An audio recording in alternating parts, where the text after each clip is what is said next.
Ever had that gut feeling you're meant for more than your current job? That whisper of potential going untapped? Welcome to the Inkling Effect, where we transform career intuition into purposeful action. I'm Benny Langler.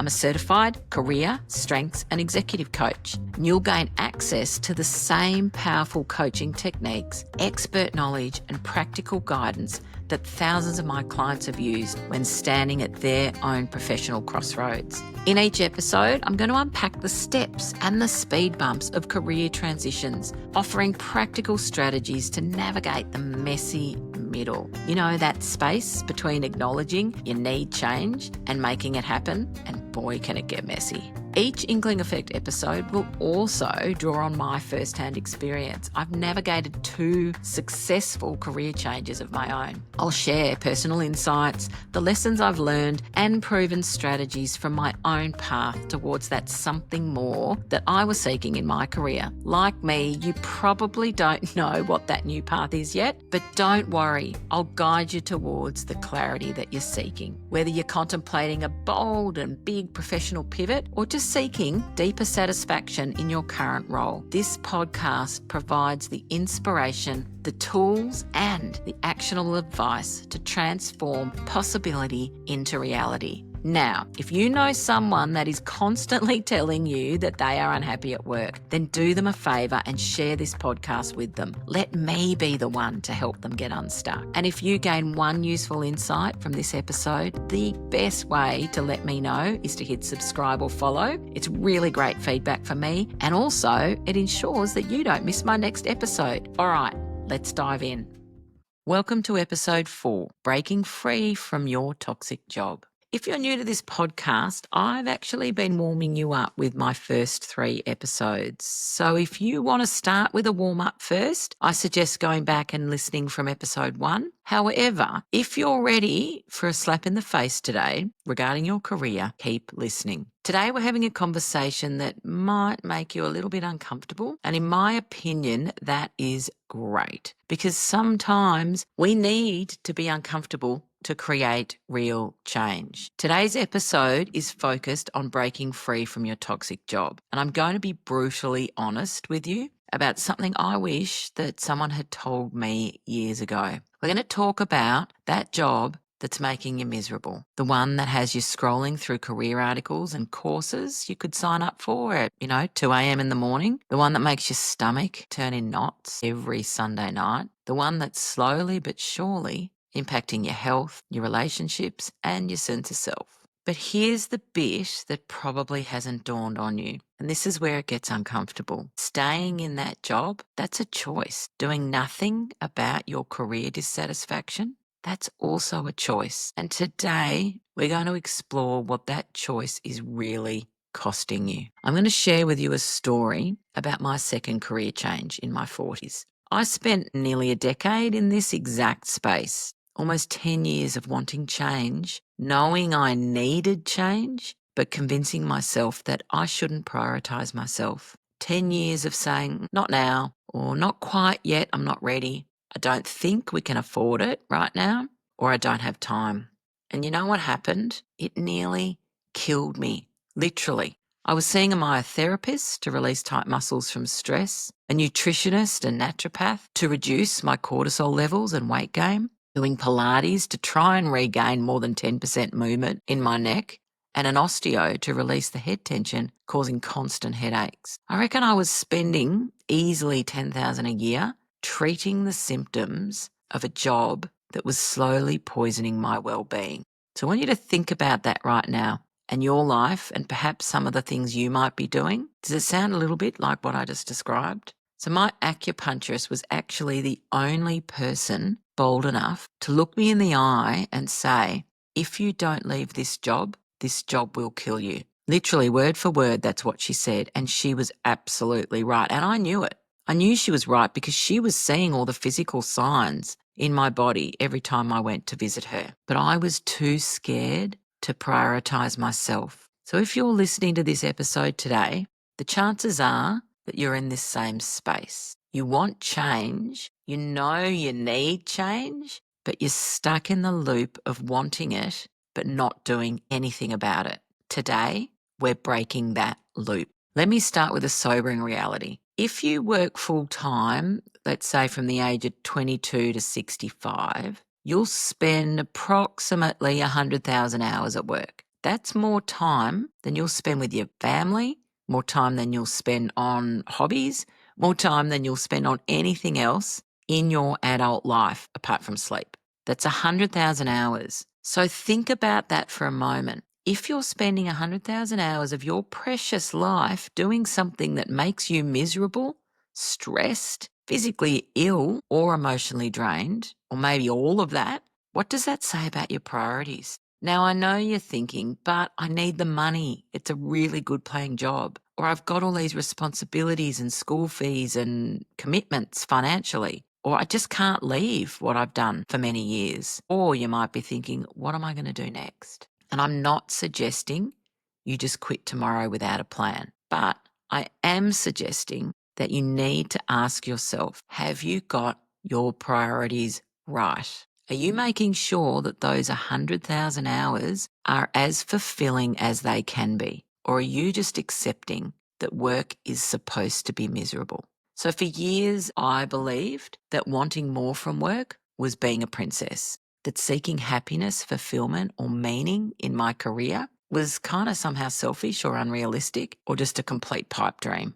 And I thought that this is how work's just supposed to feel because it's work. But here's what I know from my personal career change experience. And geez, I learned a lot in this second career change of mine. It's not only okay to want more from your work life, it's necessary. You are not being demanding when you seek happiness in your career. You're being human. The core problem here isn't that you want change, it's wanting change, but choosing to do nothing about it. And I sat in that space for far too long. I start to get emotional when I talk about this because it was real and it had a lot of emotion and feelings tied up in it, which I'm sure if you're there now, you're feeling too. You know, I had my secret lists, you know, the ones I'm talking about, the mental notes of courses I wanted to take or coaches I wanted to work with or certain programs I could do that would help me figure out my next step, but I never acted on them. Why? Because I felt guilty. I felt selfish. I felt like I was being indulgent for wanting to focus on myself and actually enjoy what I do for work. So let's talk a little bit about the investment and our twisted priorities. We have no problem, and when I say we, I'm including myself, in investing in temporary pleasures. The expensive outfit for the school reunion, the latest iPhone, you know, when the current one works perfectly fine, the weekend getaway with friends, the designer handbag, the retreat that promises to fix everything in 3 days, and the beauty treatments that also promise that complexion of a 20-year-old.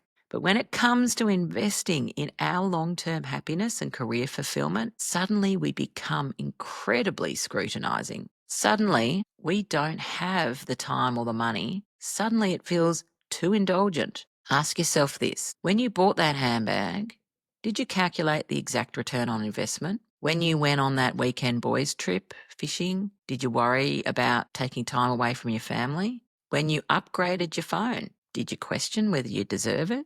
But when it comes to investing in your career satisfaction, something that will impact every single day of your life, suddenly we need to justify every dollar and every hour spent. So here's my question for you. Are you applying the same decision-making process to your career development that you apply to your material and personal purchases? Or are you holding your personal and professional growth to some kind of impossibly high standard while giving yourself permission to spend freely on things that provide temporary satisfaction?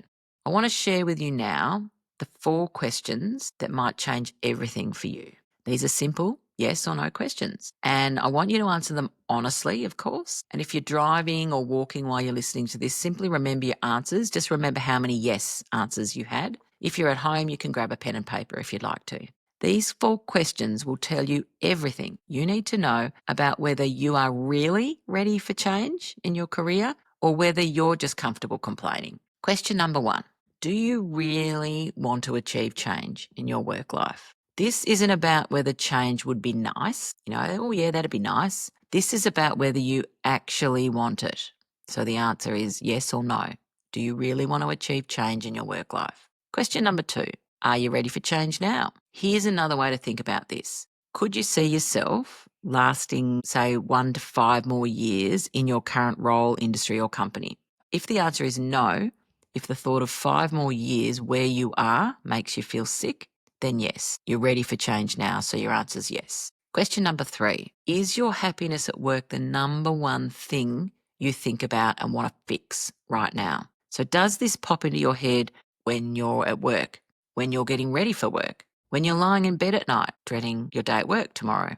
If these thoughts are consuming the majority of your mental space right now, then yes, this is your number one issue. So the answer is yes. Question number 4, is moving away from your current role, industry, or job the obvious solution to finding happiness, meaning, and fulfillment at work? Now, you don't need to know exactly where you're going. That doesn't factor into this question. But do you know you need to leave where you are working right now? So the answer is yes or no. And the big question, if you answered yes to 3 or 4 of those questions above, here's the real question. What's standing in your way from actually making this change? Because if you have the desire, the need, and the want to change your work life, but you're not taking action, then something's stopping you. And I'm willing to bet it's not what you think it is. Let me guess what's going through your head right now. I don't have time. I can't afford this right now. Or it's just not the right time to be doing this.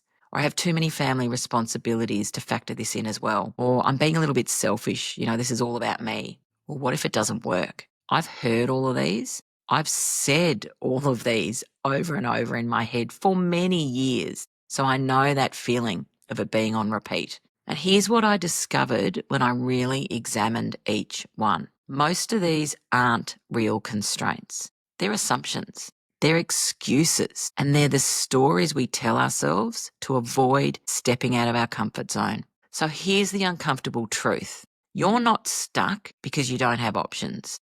You're stuck because you're choosing familiar misery over uncertain change. And that's a choice. You've made a choice to do nothing, a conscious choice that you're making every single day. So let's talk about the hidden costs of staying stuck. What happens when you choose to stay stuck? Because make no mistake, standing still is a choice, and that choice has consequences. So there's a ripple effect. When you choose to stay in a job that's making you miserable, you're not just affecting yourself, you're affecting everyone around you, at work and outside of work.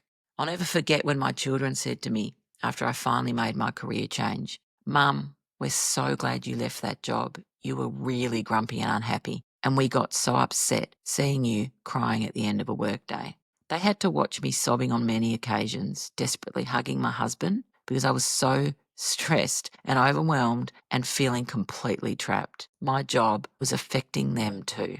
But here's what doesn't make sense. I was willing to spend money on treating the symptoms, but I wasn't willing to invest in addressing the root cause. There's an opportunity cost to this. When you say no to investing time, focus, or money on your career change, you're saying no to so much more than you realise. You're saying no to improved mental health, better physical health, increased confidence, finding your purpose, making a meaningful impact, overall happiness and fulfillment, just better relationships with your family and friends, and being a role model for others and your children if you have them. So the compound effect of all of this, and here's what I wish somebody had told me. That's why I'm telling you this today. The longer you wait, the harder it gets. Not because change becomes more difficult, but because the health impacts compound. The stress accumulates, the resentment builds, the self-doubt grows stronger. I delayed my career change for years, and in that time, the toll on my mental and physical health became severe, and I had to rebuild not just my career, but my health and confidence as well. So there's a false economy. We tell ourselves we can't afford to invest in career change, but can we afford not to?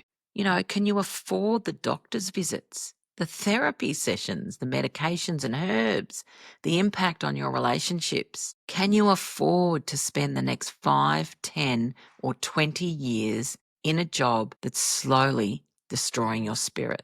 And here's the reality check. What else are you spending your time and money on that promises to give you such a huge transformation and positive impact on your life? Your new handbag won't make Monday mornings bearable.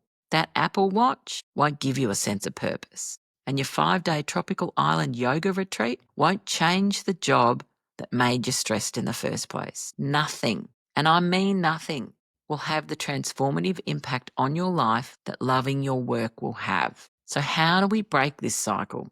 If you've got this far, you're obviously wanting to make change. So how do we move from wanting change to actually creating change? It's about the mindset shift and recognizing what's really standing in your way. First, you need to recognize that by being indecisive about doing something around your career dissatisfaction, you're actually choosing to accept the impacts of staying where you are. So let me put this another way.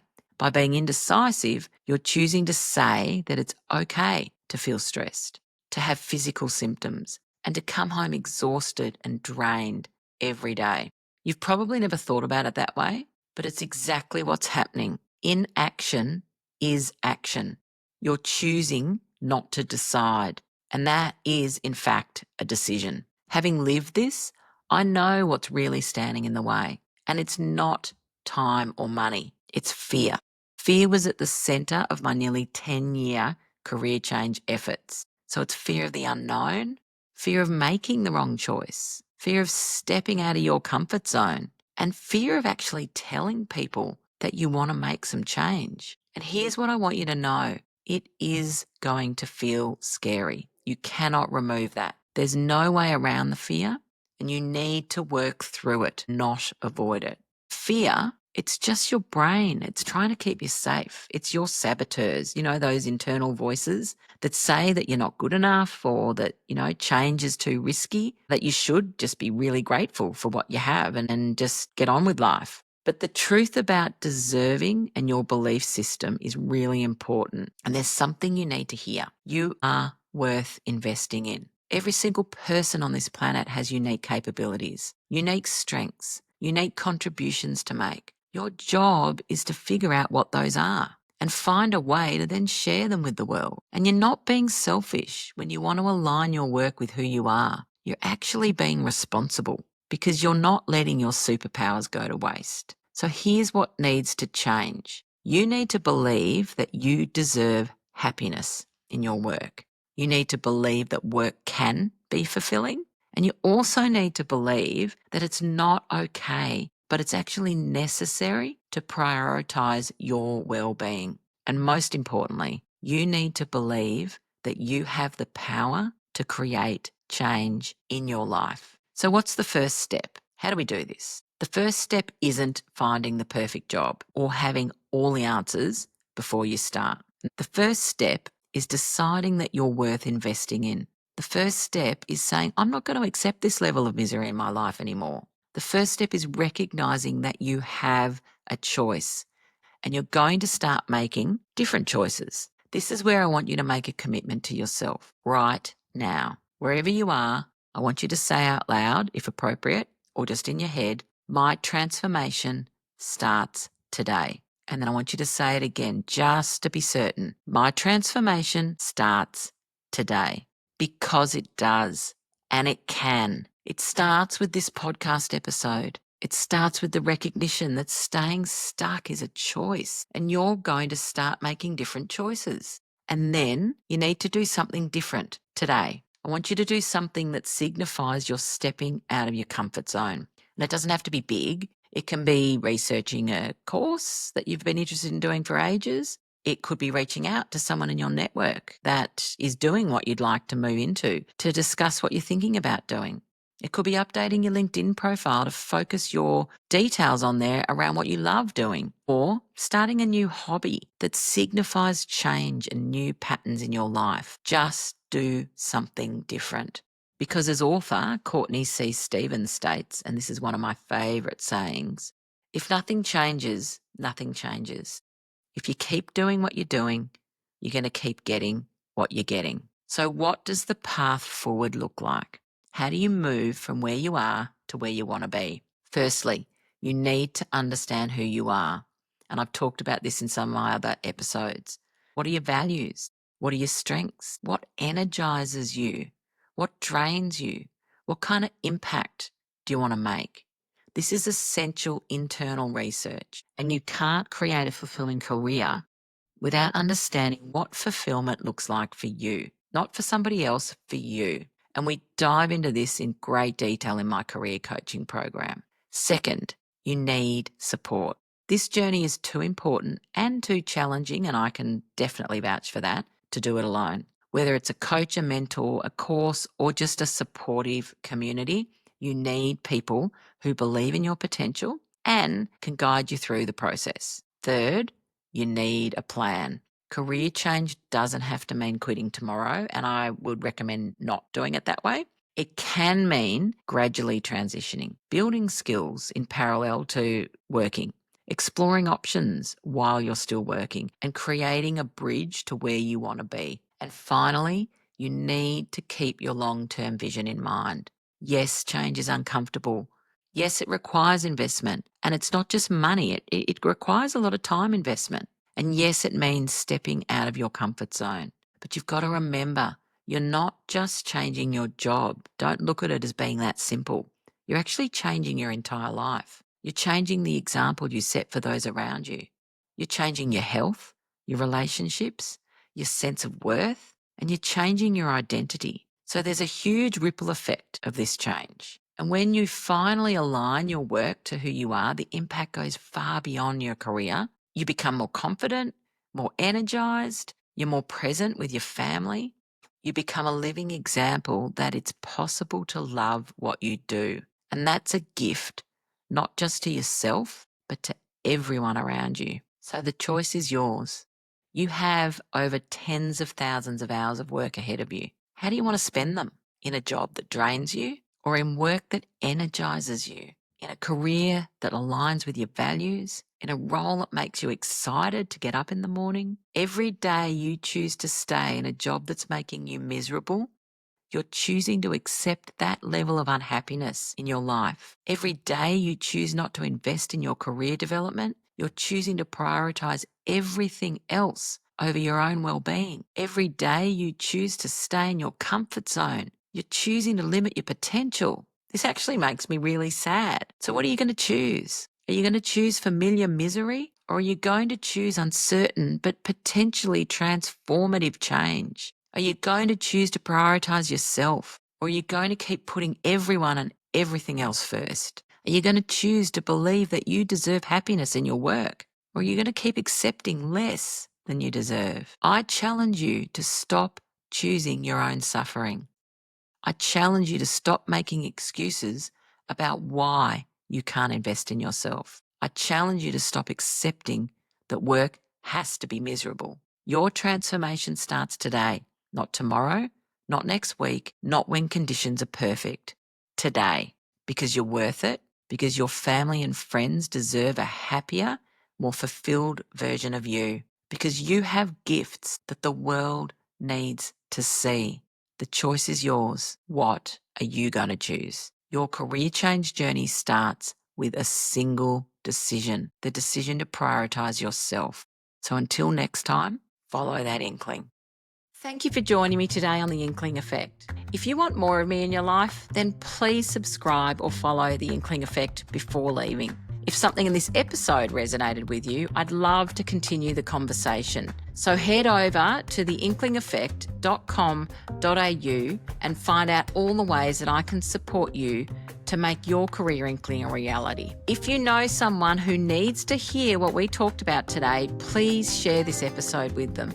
I'd love to help guide them towards career clarity as well. Now for the disclaimer.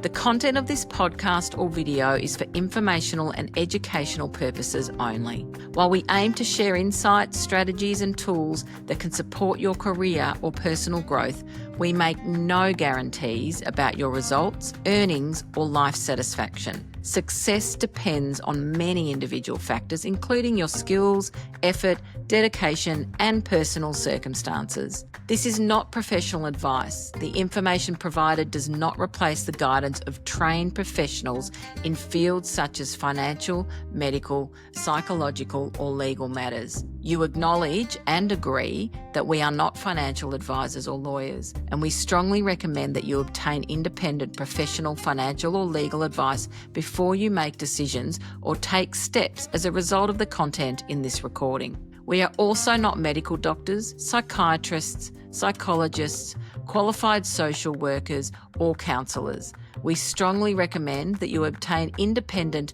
professional health advice before you make decisions or take steps that rely on any mindset, health, or medical information we may provide. For example, do not use any mindset guidance or health information to treat any medical disorder or disease. Always consult with the appropriate expert before making significant decisions. You are solely responsible for your decisions, actions, and outcomes. And by listening to this podcast or watching this video, you agree not to hold us liable for any actions or outcomes that are to follow.